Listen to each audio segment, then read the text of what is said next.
কত বড় মাপের আমি জানি ছোট ছেলে, আমি জানি কত বড় মাপের আলেম ছিল দাদা হুজুর পীর কেবলা রাহমাতুল্লাহ আলাইহি। আমি 100 করে যন্ত্র ইনার ওসিয়ত করি এই রাত্রিবেলাতে হাতে তিল কোন যাবে এই ওসিয়তের মানুষ দাদা হুজুর পীর কেবলা রাহমাতুল্লাহ আলাইহি ওসিয়ত নামা যদি 50% মেনে নেন আপনার জীবনটা জান্নাতি জীবন অনুভব করুন, কিন্তু আপনি মানতে পারেন ঘুরে দেখুন পুরাই গিয়ে দেখবেন। যদি আমি আপনাকে কয়েকটা বলে বলি শিরক জীবনে করতেন, জীবনের শিরকের কথা মানুষকে উপদেশ দিতেন শিরক থেকে বিরত থাকা। ওই জন্য 21, 22, 23, 3 দিন হিসাবে সব হয়েছে না হয় কথা বলে। আচ্ছা মেয়েরা যায় ওখানে কথা বলে না, যেতে পাবে মেয়েরা যেতে পাবে না, নিষেধ আছে। তার নিষেধ দাদা হুজুর পীর কেবলা রাহমাতুল্লাহ আলাইহির ওসিয়তনামা। মেয়েদের বাজারে যাওয়া হারাম, এটা দাদা হুজুর পীর কেবলা রাহমাতুল্লাহ আলাইহির ওসিয়তনামা। কতটা আমি আপনাকে দেখিয়ে দেব। বসিরহাট 24 পরগনা, 24 পরগনার মানুষ মুখে বলছে আমি দাদা হুজুর পীর কেবলা রাহমাতুল্লাহ আলাইহিকে ভালোবাসি। তাহলে তোমার বউকে নিয়ে আজমিরে কি করে চাদর চড়াতে গেলে, তোমার বিবিকে নিয়ে মাজারে কি করে ঢুকলে, তাহলে তোমার থেকে বড় দাদা হুজুরের দুশমন কেউ আছে? আমাকে অনেকজন মনে করে পীর বিরোধী বলবি না, আমি পীরের বেটা তোমার জানা নেই। আমি সিস্টেম বিরোধী লোক, আমি তোমার সিস্টেমের বিরুদ্ধে। তুমি তোমার চাচিকে এক প্লেট ভাত দাওনি, তুমি বলছো আজমিরে ফকির খাইয়েছি, তুই ঝাঁটা খাবি কবরে রেখে দিয়ে। আমি ইয়াসিন বলে গেলাম, আমার পরে হুজুরদের সন্তানরা আসবে বলবেন ইয়াসিন সাহেব এটা বললো, এটা ভুল বললো না, ঠিক। আমি সারেন্ডার হব যদি কোনো হুজুর বলে আপনি এটা ভুল করলেন। আমার বন্ধুগণ, আমার ভাই, যে জায়গায় বসে আছি মাটিতে শুনেলে আল্লামা রুহুল আমিন সাহেব রাহমাতুল্লাহ আলাইহি এই মাদ্রাসার প্রতিষ্ঠাতা শুনে আমি মনে করলাম আমি ভাগ্যবান যে আজকে আমি তার পেয়েছি। আমি এই মঞ্চে উনি আওয়াজ করেছি, তো ওই জায়গায় আমি যে স্থান পেয়েছি আমি নিজেকে ভাগ্যবান মনে করছি। যাই হোক, আমি যে বলছিলাম সবাই হাত তুলে বললেন কোরআনকে বিশ্বাস করি, কোরআনকে মানি। এই জোরে বলবেন হ্যাঁ। তার মানে এই বসিরহাট এলাকায়, ইটেন্ডা এলাকায় একটাও সুদ করবে কথা বলেন না আছে। কোরআন বলছে ওয়াহাল্লাল্লাহুল বাই'a ওয়া হারামার রিবা, তোমাদের জন্য সুদকে হারাম করেছি, ব্যবসাকে হালাল করেছি। আল্লাহর হাবিব সাল্লাল্লাহু আলাইহি সাল্লাম হাদিস বর্ণনা করলেন, হে আমার সাহাবীরা শোনো, কেউ যদি 1 টাকা সুদ খায় নিজের মায়ের সঙ্গে 36 বার জিনা করার সমান পাপ হবে। নাউজুবিল্লাহ বলবেন। এরপর বলুন কোরআনে আল্লাহ যে সুদকে হারাম করেছে, যদি কোনো মুসলমান সুদ খায় তার থেকে বড় আল্লাহর দুশমন কেউ আছে? কথা বলেন। তাহলে তুমি কি করে বলো যে আমি নবীর উম্মত? তার থেকে বড় নবীর দুশমন কেউ আছে? সুদখোর মুসলমান জানে সুদ হারাম, মুসলমান সুদ খাচ্ছে। একটা একটা করে বলছি। 1 নম্বর ঘা, আমাদের দেশে মসজিদে কিন্তু মদ খেয়ে ঢোকা যাবে না। ঢোকা যাবে? গায়ের লোক পিটাবে না, গাঁজা খেয়ে মসজিদে ঢোকা যাবে না, কিন্তু সুদ খেয়ে আতর লাগিয়ে ফাঁস কাপড়ে নামাজ পড়া যাবে। ঠিক বললাম না? আমি বললে খারাপ বলবো? আমার কিন্তু চাকরি যাবার ভয় নাই। আমি মাদ্রাসাতে চাকরি করি না, আপনাদের মসজিদের ইমাম নয়।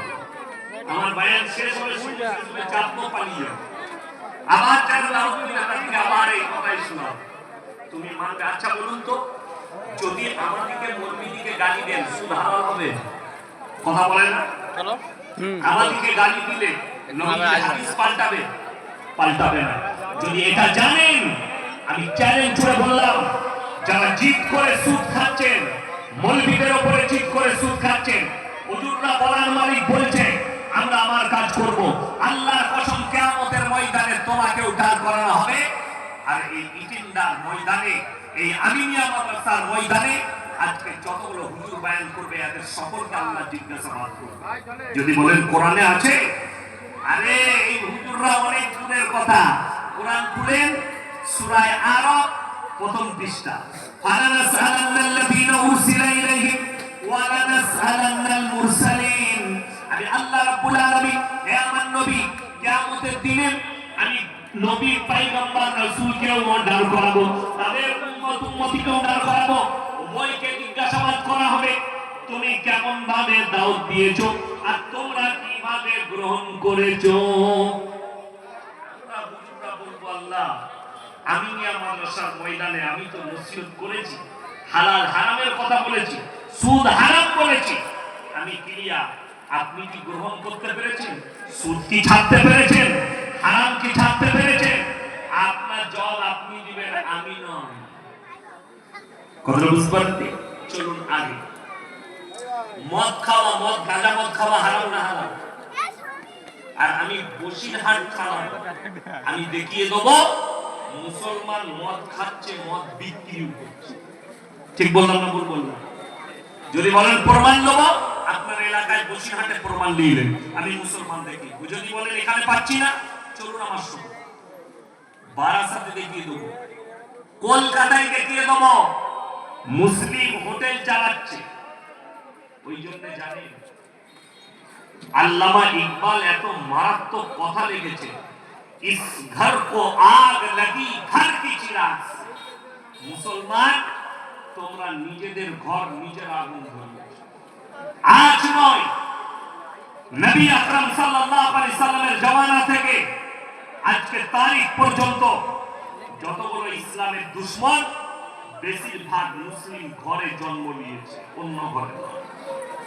পশ্চিম বাংলার মাটিতে তাকিয়ে দেখুন, ভারতের মাটিতে তাকিয়ে দেখুন, হযরত হুসেন রাদিয়াল্লাহু তাআলা আনহুকে শহীদ করেছে কারা?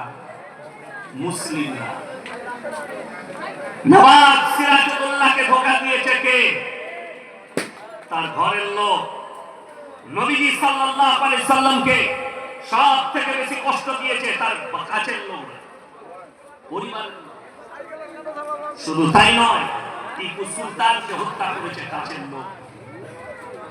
আজও পর্যন্ত ভারতবর্ষে তাকিয়ে দেখেন ইসলামের বিরুদ্ধে যতগুলো চক্করই আছে, কলকাতা থেকে দিল্লি, দিল্লি থেকে মুম্বাই, মুম্বাই থেকে বাংলাদেশ, যতগুলো দুশ্মন সব মুসলমান ঘরে জন্ম নেয়। আপনারা জানেন সব থেকে বেশি নাস্তিক আছে বাংলাদেশের মাটিতে। বাংলাদেশের মাটিতে নাস্তিক বেশি। তসলিমা নাসরিনের বাড়ি কোথায়? কথা বলে না?